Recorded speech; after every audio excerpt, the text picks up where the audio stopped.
자, 사연 만나보도록 하겠습니다. 어떤 내용인지 볼까요? 얼마 전 지갑을 분실했는데 그 안에 체크카드와 그 체크카드의 계좌와 비밀번호가 적힌 쪽지가 들어있었습니다. 하지만 당시 계좌에 돈이 없어 분실 신고를 한다는 게 그만 잊어버리고 당일날 하지 못했어요. 그런데 얼마 후 갑자기 지급정지 문자가 날아온 겁니다.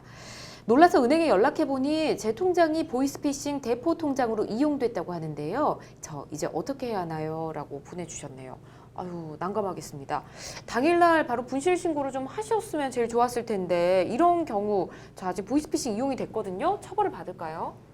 원칙적으로는 자신의 통장을 누구에게 쓰라라고 한다거나 예. 아니면은 보이스피싱 하는 사람들이 사기하는 사람들인 거잖아요. 사기범들에게 뭘 이렇게 용이하게 해준 경우에는 죄가 성립할 수 있죠. 예. 근데 이 사연에서 봤을 때는 본인은 전혀 통장을 주실 의향이 없었던 상황에 분실했었고 분실한 상황에서 상대방이 이걸 습득해서 뭐 사용했다 이런 개념이니까 뭐 형법에서 얘기하는 고의가 없어 보이긴 합니다. 어떤 죄가 성립한다고 해도 어떤 죄가 문제가 된다고 해도 싹 다 고의는 안 될 것 같은데요. 네. 근데 이건 약간 제가 좀 삐딱하게 보자면 네. 전자금융거래법 위반, 그다음에 사기방조죄 딱 이런 케이스인 거죠. 이럴 때 통장을 빌려주신 분들이 제 1번으로 내세우시는 거짓 항변 중에 첫 번째가 바로 이겁니다. 제가 통장을 분실했는데 신고를 못했는데 계좌번호가 때마침 뒤에 적혀 있었습니다. 자주 이야기하시는 거거든요. 그렇군요. 뭐 사연 보내신 분이야 맞는 말씀을 하셨겠지만 이런 경우가 좀 많으니까 본인이 정말 분실을 하셨고 그다음에 통장에 체크카드를 적어서 잃어버리신 상황이라고 하면은 좀 구체적으로 이야기하셔야 될 것 같아요. 왜냐하면은 전자금융거래법 위반으로만 입건될 수 있는 일을 괜히 괘씸죄 사셔서 네. 사기방조까지 입건되시는 경우도 많이 봤습니다.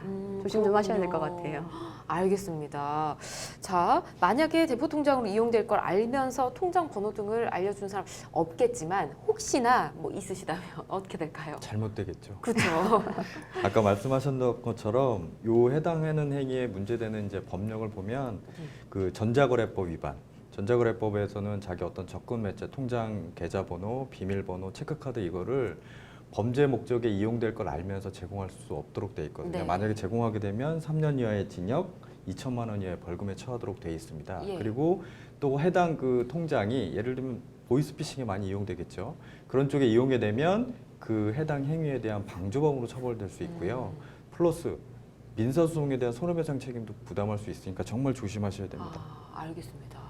자, 은행에서도 불법적인 일에 사용될 걸 알면서도 통장을 개설해 줄 수도 있지 않겠습니까? 어떤 처벌을 받게 될까요? 그런 경우 많아요. 예. 그 일당들이 옆에서 기다리고 있고 네. 통장 개설 명의자는 다 만들어서 만들자마자 바로 주시는 이런 경우가 있단 말이에요. 네. 똑같습니다. 전자금융거래법 위반에 해당하고요. 법적으로는 이런 통장, OTP 카드, 공인증서들 이런 걸 전부 포함해서 접근 매체라고 하는데요. 이거를 아예 상대방이 다 넘겨주거나 네. 아니면은 대가를 받고 약간 임대해주거나 빌려주거나 이런 경우에는 전자금융거래법 위반에 해당하고요. 예. 게다가 또 질문 주신 걸 보면은 불법적인 일에 사용될 것을 뻔히 알면서라고 하셨으니까 네. 사기 공범으로도 충분히 의율 가능할 것 같아요. 그렇군요. 알겠습니다. 자, 상담자분처럼 정말 자신도 모르게 보이스피싱 연루되신 분들 많습니다. 저희 상담도 굉장히 많이 해드렸었는데 이런 분들을 위한 구제책은 좀 없을까요?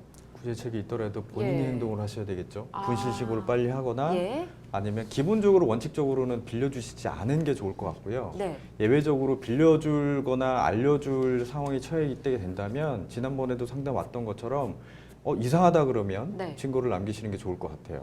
녹음을 해놓는다든지 예. 증인을 해놓는다든지 그리고 빨리 은행에 신고를 해서 이걸 정지를 시켜놓는다든지 네. 이런 행위들을 본인이 먼저 좀 하셔야 될 것 같습니다. 알겠습니다. 수사기관에서 알아서 너 아니야 라고 예. 해서 빼줄 수는 없거든요. 그렇죠. 알겠습니다.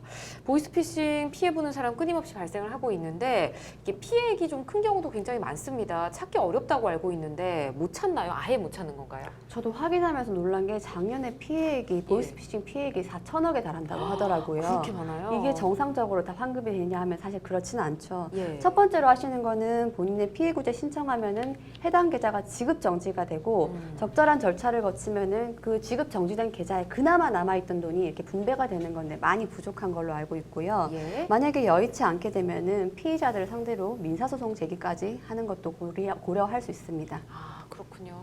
참 어렵습니다. 연루되지 않는 게 답인 것 같다는 생각이 들고요. 자, 생방송 법률 상담 저희는 잠시 후에 상담 이어가도록 할 텐데요. 고민 있으신 분들은 02557-8295번으로 전화 주시면 됩니다.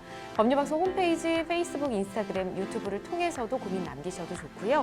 변호사님들과 함께 방송을 통해서 무료로 고민 풀어드리도록 할게요.